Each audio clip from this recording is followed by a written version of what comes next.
വയനാട് ദുരിതാശ്വാസ ഫണ്ടിന്റെ പേരിൽ പൊതുജനങ്ങളിൽ നിന്ന് പണം പിരിച്ച് അത് നക്കിയതാരാണെങ്കിലും അവർ പൊതുജനങ്ങൾക്ക് മുമ്പിൽ വിചാരണ ചെയ്യപ്പെടേണ്ടവരാണ് എന്നതിൽ യാതൊരുവിധ സംശയവുമില്ല.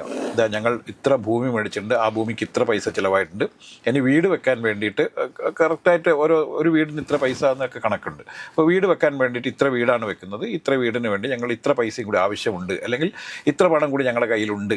ഇതൊക്കെ പറയാൻ വേണ്ടി കോൺഗ്രസ് എന്തിനാണ് ഇത്രയും കാലം എടുത്തത് എന്നുള്ള വലിയ ചോദ്യമാണ്.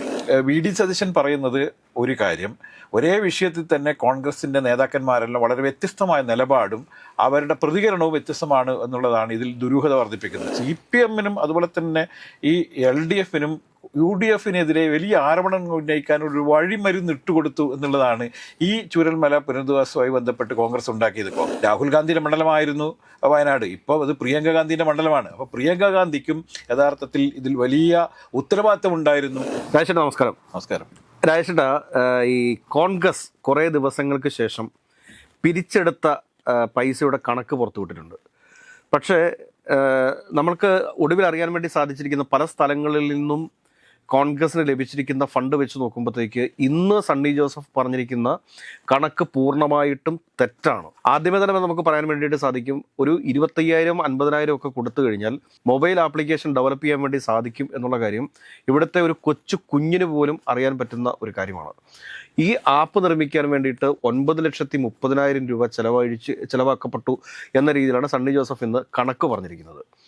ഈ വയനാട് ദുരിതാശ്വാസ ഫണ്ടിൻ്റെ പേരിൽ പൊതുജനങ്ങളിൽ നിന്ന് പണം പിരിച്ച് അത് നക്കിയതാരാണെങ്കിലും അവർ പൊതുജനങ്ങൾക്ക് മുമ്പിൽ വിചാരണ ചെയ്യപ്പെടേണ്ടവരാണ് എന്നതിൽ യാതൊരുവിധ സംശയവുമില്ല.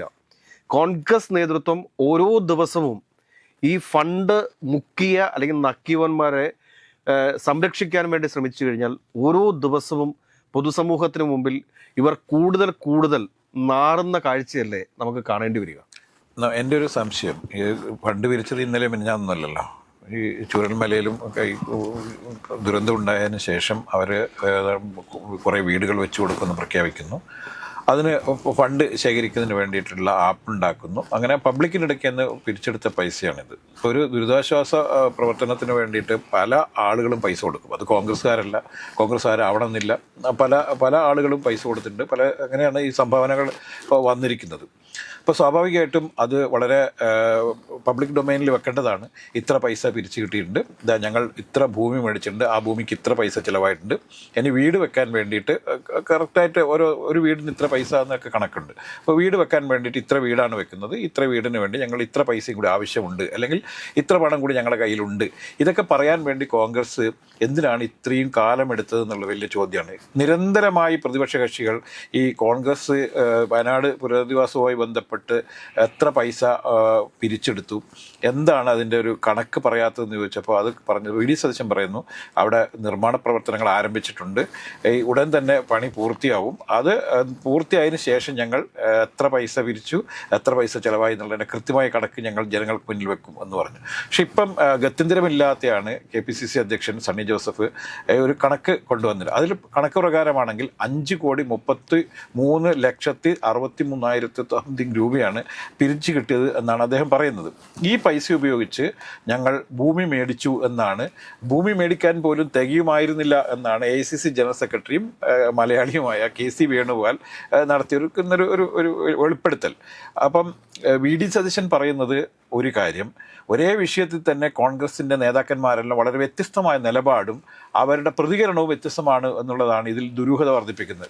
ഒരിക്കലും ഞാൻ ഈ പൈസ വി.ഡി. സതീശൻ മുക്കിയെന്നോ, അല്ലെങ്കിൽ KPCC അധ്യക്ഷനായ സണ്ണി ജോസഫ് മുക്കിയെന്നോ, അതിനല്ല KC വേണുഗോപാൽ തന്നെ മുക്കിയെന്നൊന്നും ഞാൻ വിശ്വസിക്കുന്നില്ല.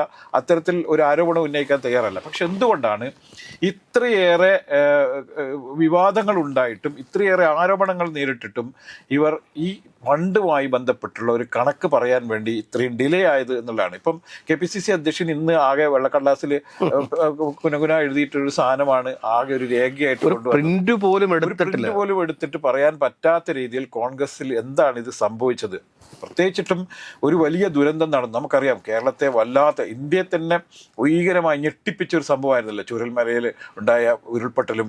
നിരവധി ആളുകളുടെ വീട് പോകുന്നു, ജീവൻ നഷ്ടപ്പെടുന്നു, അവരുടെ എല്ലാം നഷ്ടപ്പെട്ട് പെരുവഴിയിലായ ഒരുപാട് ആളുകൾക്ക് സഹായം എത്തിക്കുന്നതിന് വേണ്ടിയിട്ടാണല്ലോ കോൺഗ്രസിൻ്റെ ഈ ആപ്പ് ത്രൂ ആളുകൾ പണം കൊടുത്തത്. അപ്പോൾ തീർച്ചയായിട്ടും ഈ പണത്തിൻ്റെ കാര്യത്തിൽ കാണിക്കേണ്ടിയിരുന്ന ജാഗ്രത ഈ നേതാക്കന്മാർ കാണിച്ചില്ല എന്നുള്ളത് വലിയ ആരോപണമായി തന്നെ നിലനിൽക്കും എന്നുള്ളതായിട്ട് ഒരു സംശയം വേണ്ട. രാജേഷേട്ടൻ്റെ ഞാൻ കാര്യം പറയട്ടെ, 3,70,90,600 രൂപയാണ് പ്രവാസി സംഘടനകൾ പിരിച്ചു നൽകിയിട്ടുള്ളത്. യൂത്ത് കോൺഗ്രസ് കൊടുത്തിരിക്കുന്നത് 1.5 കോടി രൂപയാണ് എന്നാണ് പറയുന്നത്. അതുപോലെ തന്നെ കോൺഗ്രസിന്റെ അധ്യാപക സംഘടന കൊടുത്തിട്ടുള്ളത് 1 കോടി രൂപയാണ്. തമിഴ്നാട് കോൺഗ്രസിന്റെ വകയായിട്ട് കിട്ടിയിട്ടുള്ളത് 1 കോടി രൂപയാണ്. ഇപ്പോൾ തന്നെ ഏകദേശം 8 കോടി രൂപയായി. ഇനി ഇത് കൂടാതെ തന്നെ ഈ കോൺഗ്രസിന്റെ MLA മാർ അവരുടെ 1 മാസത്തെ ശമ്പളം നൽകിയിട്ടുണ്ട്. അതുകൂടാതെ കോൺഗ്രസിന്റെ MP മാർ നൽകിയിട്ടുള്ള പണമുണ്ട്. അതുകൂടാതെ ഈ ആപ്പിൽ വന്ന പൈസ എവിടെയാണെന്നേ? അല്ല, ആപ്പിൽ വന്ന പൈസ ഒരു പറയുന്നത് ധനലക്ഷ്മി ബാങ്കിലുണ്ട് എന്നാണ് ഇപ്പൊ.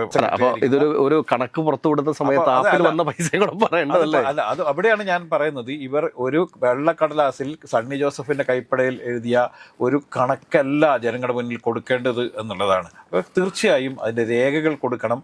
ബാങ്കിൽ ഇതാ ഇത്ര പണമുണ്ട്, ഞങ്ങൾ ഈ 3.5 ഏക്കർ സ്ഥലം മേടിച്ചതിന് ഞങ്ങൾക്ക് ഇത്ര പൈസ ചിലവായിട്ടുണ്ട് എന്നത് പറയണം. അതിന്റെ കൃത്യമായ രേഖകൾ വേണം. പിന്നെ എത്രയോ പണം ബാക്കി ഉണ്ടെങ്കിൽ അത് ഇത്ര ബാക്കിയുണ്ടെന്ന് പറയണം.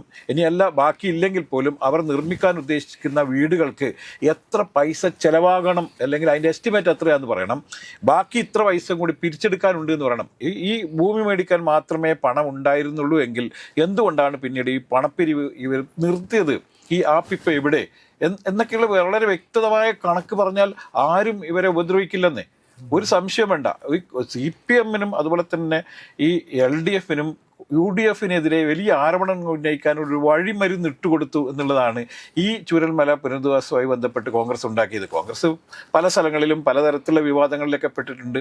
ആ വിവാദങ്ങളിലൊക്കെ CPM-ഉം പല വിവാദങ്ങളിലൊക്കെ ഇടപെട്ടിട്ടുണ്ട്. നമുക്കറിയാം പയ്യന്നൂരിലെ ഫണ്ട് വിവാദമൊക്കെ ഉണ്ട്. പക്ഷേ അതിലൊക്കെ കണക്ക് പറയാൻ തയ്യാറാവുന്നുണ്ട്. അപ്പോൾ കൃത്യമായൊരു കണക്ക് പറയുക എന്നുള്ളത് ഒരു ധാർമ്മികതയും കൂടി ഭാഗമാണ്. കാരണം പണപ്പിരിവ് എപ്പോഴും സുതാര്യമായിരിക്കണം. പ്രത്യേകിച്ചിട്ടും ജനങ്ങളിൽ നിന്ന് പണം സ്വീകരിച്ച് മറ്റൊരു വലിയ ഒരു ഉദ്യമത്തിന് വേണ്ടിയിട്ടാണ് ഈ പണം പിരിച്ചതെന്നും ഇവരെ വെയിറ്റ് ചെയ്തുകൊണ്ട് അവിടെ പാവപ്പെട്ട കുറേ ആൾക്കാർ, ഈ എല്ലാം നഷ്ടപ്പെട്ടവർ, വാടക വീടിലായി ജീവിക്കുന്ന ഒരുപാട് ആളുകളുണ്ട് എന്ന് മനസ്സിലാക്കണം. അപ്പോൾ കോൺഗ്രസ് നേതൃത്വം പറഞ്ഞത് വിശ്വസിച്ച് ഞങ്ങൾക്ക് സർക്കാരിൻ്റെ വീട് വേണ്ട എന്ന് പറഞ്ഞ ആളുകളാണ് ഈ തരത്തിൽ വഞ്ചിക്കപ്പെട്ടിരിക്കുന്നത് എന്നുള്ളതാണ്. ഇനി അവർ 2 വർഷമാവുകയാണ്. ഈ ജൂലൈ ഒക്കെ 2 വർഷമാവും അവർ എല്ലാം നഷ്ടപ്പെട്ടിട്ട്. അപ്പോൾ ഇനിയും അവർ എത്ര കാലം ഇവരെ വിശ്വസിച്ച് അല്ലെങ്കിൽ വെയിറ്റ് ചെയ്ത് നിൽക്കണം എന്നുള്ളത് വലിയ വിഷയമാണ്. ഇപ്പോൾ കോൺഗ്രസ് അധികാരത്തിൽ വന്നതിന് ശേഷം ഒരു പണപ്പിരിവ് നടത്തി ഇവർക്ക് വീട് വെച്ച് കൊടുക്കാമെന്നുണ്ടെങ്കിൽ അത് പറയണം, ഞങ്ങൾക്ക് ഇത്ര പൈസയും പിരിച്ചു കൊടുക്കാമെന്നുള്ളൂ. നമ്മളൊന്ന് നോക്കൂ, കോൺഗ്രസ് എന്ന് പറയുന്നത് ദീർഘകാലം ഇന്ത്യ ഭരിച്ച പാർട്ടിയാണ്. ഇന്ത്യയിലുള്ള എല്ലാ സ്റ്റേറ്റിലും ഇപ്പോഴും കൃത്യമായിട്ട് സംഘടനാ പ്രവർത്തനം സജീവമായിരിക്കുന്നു എന്ന് തന്നെ നമ്മൾ കാണേണ്ടത്. അപ്പം ഈ കോൺഗ്രസിനെ സംബന്ധിച്ചിടത്തോളം ഈ ഇന്ത്യയിൽ ഈ ഒരു കോഴ്സിന് വേണ്ടിയിട്ട് എന്തുകൊണ്ട് ഇത്ര കുറച്ച് പൈസ മാത്രം പിരിച്ചു എന്നുള്ളത് വളരെ സീരിയസ് ആയിട്ടുള്ളൊരു സംഭവമാണ്. എന്തുകൊണ്ടാണ് കോൺഗ്രസ് ഈ ആത്മാർത്ഥത കാണിക്കാതിരുന്നത്? ആത്മാർത്ഥമായി കോൺഗ്രസ്സുകാർ പ്രവർത്തിച്ചിരുന്നെങ്കിൽ 100 രൂപ വെച്ച് പിരിച്ചിട്ടുണ്ടെങ്കിൽ പോലും ഇതിൽ കൂടുതൽ പൈസ വന്നതിന് അത്രയും കോൺഗ്രസിന് അംഗത്വമുള്ള ഒരു രാജ്യത്താണ് നമ്മൾ ഇപ്പം സംസാരിക്കുന്നത്, നമ്മൾ അറിയണം. അതുകൊണ്ട് കോൺഗ്രസ് ഇതിൽ കാണിച്ചിരിക്കുന്ന ഗുരുതരമായ തെറ്റ് ഉണ്ട് എന്ന് തന്നെ നമ്മളിൽ പറയേണ്ടത്. ഈ രാഹുൽ ഗാന്ധിയുടെ മണ്ഡലമായിരുന്നു ഈ പറഞ്ഞ വയനാട് എന്ന് പറയുന്നത്. അപ്പം നമ്മൾ പരിശോധിക്കേണ്ട ഒരു വിഷയം എന്താണ് എന്ന് ചോദിച്ചു കഴിഞ്ഞാൽ, ഈ രാഹുൽ ഗാന്ധിയുടേതായിട്ടുള്ള ചില സൈബർ സംവിധാനങ്ങൾ, ഡിജിറ്റൽ സംവിധാനങ്ങൾ അദ്ദേഹത്തിൻ്റെ കൈവശമുണ്ട്. കാരണം അദ്ദേഹത്തിന് കോൺഗ്രസ് പ്രവർത്തകരുമായിട്ട് നേരിട്ട് സംവദിക്കാൻ സാധിക്കുന്ന, എനിക്ക് തോന്നുന്നത് ഏകദേശം വേണ്ട 1 കോടിക്ക് മുകളിലോ 2 കോടിക്ക് മുകളിലോ കോൺഗ്രസ് പ്രവർത്തകരുമായിട്ട് നേരിട്ട് സംവദിക്കാൻ വേണ്ടിയിട്ടുള്ള ചില ഡിജിറ്റൽ സംവിധാനങ്ങളൊക്കെ ഒരുക്കി വെച്ചിട്ടുള്ള ഒരു വ്യക്തിയാണ് ശ്രീ രാഹുൽ ഗാന്ധി എന്ന് പറയുന്നത്. ഈ സംവിധാനങ്ങൾ ഉപയോഗിച്ചുകൊണ്ട് അദ്ദേഹം 100 രൂപ ഈ പറഞ്ഞ 2 കോടി ആളുകളോട് ഡൊണേറ്റ് ചെയ്യാൻ വേണ്ടി പറഞ്ഞു കഴിഞ്ഞാൽ തന്നെ അത് 200 കോടിക്ക് മുകളിൽ വരും. ഞാൻ പറയുന്നത് ഡൊമസ്റ്റിക് ലെവലിലാണ് പറയുന്നത്, നാഷണൽ ലെവലിലാണ് പറയുന്നത്. അതുകൂടാതെ കേരളത്തിൽ തന്നെ ഒരു 10 ലക്ഷം കോൺഗ്രസ് പ്രവർത്തകരുണ്ട് എന്ന് കരുതുക. അവരിൽ നിന്നൊരു 100 രൂപ വെച്ച് പിരിച്ചു കഴിഞ്ഞാൽ തന്നെ അത് 10 കോടിക്ക് മുകളിൽ പോകത്തില്ലേ? കാരണം കോൺഗ്രസിനെ സംബന്ധിച്ചിട്ട് ഇവിടെ പണപ്പിരിവ് നടന്നിട്ടുണ്ട് ഈ ആപ്പിലൂടെ എന്നുള്ളതൊരു യാഥാർത്ഥ്യമാണ്. അത് കൂടാതെ തന്നെ കോൺഗ്രസിൻ്റെ ഫണ്ട് പിരിവുണ്ട്. ആ ഫണ്ട് പിരിവുമായി ബന്ധപ്പെട്ടിട്ട് ചില GPay നമ്പറുകളും UPI നമ്പറുകളും ഒക്കെ വരികയും അത് നമ്മുടെ എല്ലാ വീടുകളിൽ കൂടെ വന്നിട്ട് 133 രൂപയോ 129 രൂപയോ അങ്ങനത്തെ എന്തൊരു സംഖ്യയായിരുന്നു. അത് ചെയ്തതിന് ശേഷം അതിൻ്റെ കണക്ക് പോലും KPCCയുടെ കൈവശം ഇല്ലെന്നേ.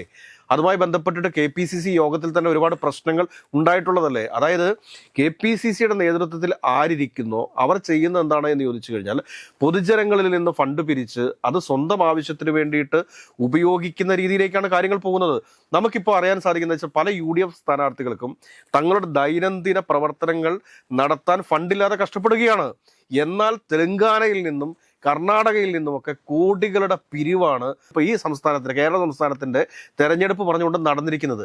ഈ ഫണ്ടൊക്കെ ആരാണ് കൊണ്ടുപോകുന്നത്? അല്ല, അത് ഈ ഞാനിപ്പോൾ പറഞ്ഞത് ഇപ്പം പാർട്ടി ഫണ്ട് മുക്കുന്നത് പാർട്ടിക്കടയിൽ ചർച്ച ചെയ്യേണ്ട വിഷയമാണ്. പക്ഷേ ഇത് പാർട്ടി ഫണ്ട് അല്ല എന്നല്ല നമ്മൾ കാണേണ്ടത്. വയനാട് പുനരധിവാസത്തിന് വേണ്ടി ഇവർ പിരിച്ചെടുത്ത പൈസ എന്ന് പറയുന്നത് തീർത്തും അതിന് അവകാശപ്പെട്ട ആളുകൾക്ക് ഒരു പൈസ പോലും കുറയാതെ അത് കൃത്യമായി കൊടുത്ത് ഉപയോഗിച്ചുകൊണ്ട് അവരെ പുനരധിവസിപ്പിക്കാനുള്ള പ്രവർത്തനങ്ങൾ ഇവർ ചെയ്യണം.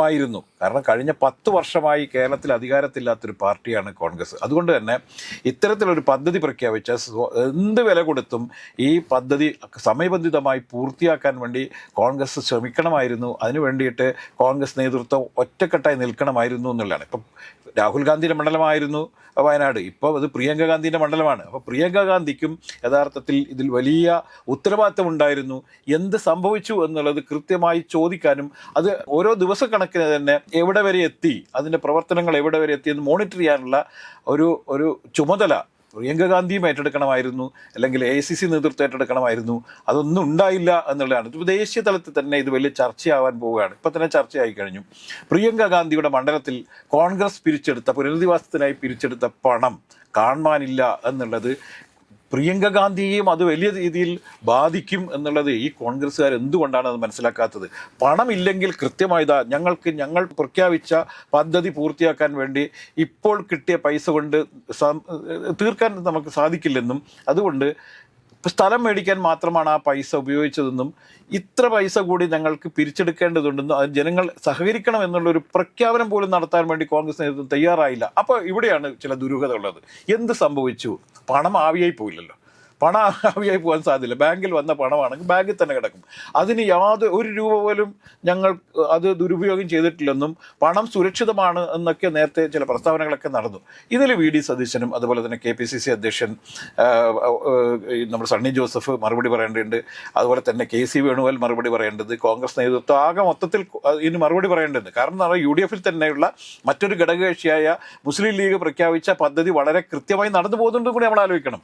അവിടെയാണ് വിഷയം. അപ്പോൾ കോൺഗ്രസിന് ലീഗിനെക്കാൾ വലിയ പാർട്ടിയാണല്ലോ കോൺഗ്രസ് എന്ന് പറയുന്നത്.